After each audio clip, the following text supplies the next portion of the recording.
আর আমি সুপর্ণা রান্নাঘরে আরেকটা রেসিপি নিয়ে চলে এলাম। তো আজকে আমি আপনাদেরকে বানিয়ে দেখাবো মালাই সন্দেশ। বাড়িতে আপনারা কিভাবে মালাই সন্দেশ বানাবেন সেটা পুরোটা আমি আপনাদেরকে আজকে রেসিপিটা দেখাবো। খুবই সহজে আপনারা বাড়িতেই বানিয়ে নিতে পারবেন। আর এখন তো পুজো আসছে, সামনেই আছে জন্মাষ্টমী, তারপরে গণেশ পুজো। আপনারা যাতে বাড়িতেই এরম সুন্দর মিষ্টি নিজেরাই বানিয়ে নিতে পারেন, তো সেটাই আমি আজকে আপনাদেরকে দেখাবো। পুরো ভিডিওটা আপনারা যদি স্কিপ না করেন, পুরো ভিডিওটা যদি দেখেন, তাহলে এরম সুন্দর বাড়িতে আপনারা মিষ্টি বানাতে পারবেন। আর আমার চ্যানেলটা যদি আপনাদের পছন্দ হয় তাহলে অবশ্যই এটাকে লাইক, কমেন্ট, সাবস্ক্রাইব করবেন। আর ভিডিওতে একটু কমেন্ট করবেন আপনারা। তো চলুন আর কথা না বাড়িয়ে এবার আমি আপনাদেরকে মালাই সন্দেশটা কিভাবে আমি বানালাম সেটা পুরোটা এখন আপনাদেরকে আমি দেখাবো। মালাই সন্দেশটা বানাবার জন্যে আগে আমি এই মোটা একটা প্যান নিয়ে নিয়েছি। তার মধ্যে আমি আগে একটুখানি জল দিয়ে দিলাম, দিয়ে আমি ফুল ফ্যাট ক্রিমের এই দুধটা নিচ্ছি। আপনারা একটু এই দুধটা নিলে বেশি ভালো হবে। এই দুধটা এখন আমি 1/2 লিটার দিচ্ছি। আপনারা যদি বেশি করতে চান তাহলে 1 লিটার দেবেন। আমি দুধটা দিয়ে দিলাম। তার আগে কড়াতে আমি অল্প করে একটুখানি জল দিয়ে দিয়েছিলাম। গ্যাসের ফ্লেমটাকে বাড়িয়ে রেখেছি আর এটাকে এখন তাড়াতাড়ি করে আমরা গরম করব। আর এটার মধ্যে একদম সর জমতে দেবো না, আমরা এরমভাবে নাড়তে থাকবো এখন। আর এটাকে এখন আমি একদম মানে ধরুন যদি আমার 1 গ্লাস হয় তাহলে আমি ওটাকে 1/2 গ্লাস করব এখন এই দুধটাকে। তো এখন দুধটা আগে ভালো মতো ফুটে যাক। একদিকে আমি 1/2 লিটারই দুধ নিয়ে নিয়েছি, যেহেতু আমি অল্প করে করছি। আপনারা এখানে 1 লিটার, আর আরেকদিকে ওই আরেকটা যেই দুধটা গরম করতে হবে সেখানেও আপনারা 1 লিটার নিতে পারেন। তো আমি এখানে 1/2 লিটার দুধ নিয়ে নিয়েছি। এটাকে আমি এখন ছানা করে নেবো আগে দুধটাকে। তো দুধটা আগে ভালোভাবে ফুটে যাক, তারপরে আমরা ভিনিগার দিয়ে এটাকে দুধটাকে কাটিয়ে নেবো। আপনারা লেবু দিলেও দিতে পারেন। দুদিকেই আমি দুটো দুধ বসিয়ে রেখেছি। এটা হচ্ছে গরম করার জন্য আর এই দিকেরটা হচ্ছে ছানা কাটাবার জন্য। তো দুটো দুধই হচ্ছে, খেয়াল রাখবেন একটুখানি দুটো দুধই। এবার এই দুধটা যেটাতে আমি ছানা করব সেটা ফুটে গেছে। তো আমি এখন এটাকে বন্ধ করে দিলাম। দিয়ে এবার এই আমি এখানে 2 চামচ জল আর 2 চামচ ভিনিগার মিক্স করে রেখেছি। তো সেটা দিয়ে এখন আমি অল্প অল্প করে দেবো, বেশি করে দেবো না, আস্তে আস্তে দেব। আর সাবধানে করবেন, কেন আরেক সাইডে আরেকটা দুধ ফুটছে আমাদের। তো আগে আমি অল্প অল্প করে দেবো। আর গ্যাসটা কিন্তু আমি বন্ধ করে দিয়েছি, একটু ছড়িয়ে ছড়িয়ে দেবো, এক জায়গায় দেবো না। যতক্ষণ না দুধটা পুরো কাটছে আস্তে আস্তে নাড়াতে থাকতে হবে। এইভাবে দেখুন মনে হচ্ছে কেটে গেছে, আমি দেখাচ্ছি আপনাদেরকে। ক্যামেরাটা একটু সামনে করলে আপনারা দেখতে পাবেন।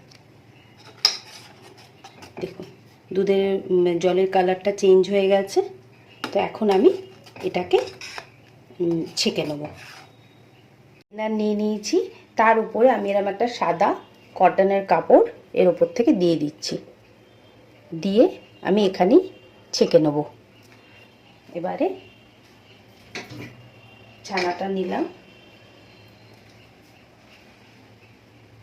নিয়ে আস্তে আস্তে এর উপর দিয়ে আমি পুরোটা ছেঁকে নিলাম। আমি একটু জল দিয়ে এটাকে আগে ধুয়ে নিচ্ছি, যেহেতু ভিনিগারটা দিয়েছি সেই জন্য আমি একবার এখানে ভালো করে ধুয়ে নিচ্ছি ছানাটাকে। ধুয়ে একদম জলটাকে নিগড়ে বার করে দেবো। আর এই জলটা তো জানেন আপনারা কি উপকার। এই জলটা দিয়ে আপনারা ডালে এই জলটা দিতে পারেন, বা ঘোল হিসাবে এই জলটাকে খেতে পারেন, বা আমরা যখন আটা মাখি তখনও আমরা যদি এই জলটা দিই, এর মধ্যে প্রোটিন আছে, তো এই জলটা তখন আমরা ব্যবহার করব। এই জলটা আমরা ফেলবো না, এটা ঠান্ডা হয়ে গেলে ফ্রিজেও, এখন যদি না লাগে 1 দিনের জন্য ফ্রিজে রাখতে পারবো। এই ছানাটা থেকে আমি পুরো জলটা বার করে নিয়েছি, আর জল নেই। এটাকে আর ডেলা ডেলা করে নিলাম একটুখানি, রেখে আমি এই স্টেনারের মধ্যেই রেখে দিলাম। যদি একটু আধটু জল থাকে তাহলে সেটা বেরিয়ে যাবে। এদিকে এই দুধটা তো এখন ওদলাচ্ছে, এটাকে এখন আরও কমাতে হবে। এখন এটা হয়নি, শুধু আমি শর্টটা এখানে জমতে দিচ্ছি না, দুধটাকে আমি ঘন করছি। আর ওদিকে ছানাটাকে একটুখানি ঠান্ডা করব, তারপরে আমরা ওটাকে ভালো মতো একটা থালার মধ্যে দিয়ে মেখে নেব। এবার আমি ছানাটাকে ভালো করে চটকে নিচ্ছি, যেভাবে আমরা ওই রসগোল্লার জন্য যেভাবে চটকাই সেভাবে চটকে। আমার থালাটা একটু ছোট হয়ে গেল, আমি একটা অন্য থালার মধ্যে নিয়ে এটা চটকে দেখাচ্ছি। এটাকে এখন আমি এইভাবে, যেভাবে রসগোল্লাটা আমরা রসমালাইয়ের জন্য যেভাবে চটকাই ওইভাবে স্মুথ একটা মিক্স করে নিচ্ছি। এইভাবে হাতে তেলু দিয়ে এইভাবে এখন আমি এই দুটো জায়গা দিয়ে এটাকে মিক্স করে নিচ্ছি। একটা স্মুথভাবে এরমভাবে গোল করে নিয়েছি। এবার আমরা এখন দুধটা গিয়ে দেখি আগে। আমি 3 চামচের মতো 1/4 কাপ, মানে ধরুন এখানে লেখা আছে 30 ml, মানে 1/4 কাপ, আমি ধরুন এখানে 3 চামচ মতো চিনি দিলাম। এবার কোয়ান্টিটিটা আপনাদের বেশি হলে আপনারা বেশি দেবেন। চিনিটা দিলাম, এখন এটাকে আবার একটুখানি কিছুক্ষণ নাড়াবো এখন।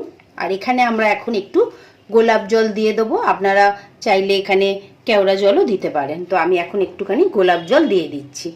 দুধটা একদম অনেকটাই কমে গেছে। এবার আমি এই যে ছানাটা মেখে রেখেছিলাম সেটা এখন এটার মধ্যে দিয়ে দিলাম, দিয়ে ভালোভাবে এটার সাথে এখন মিশিয়ে দেবো। একদম এরমভাবে একটু চেপে চেপে দেবো স্প্যাচুলা দিয়ে, যাতে একটাও ডেলা যেন না থাকে।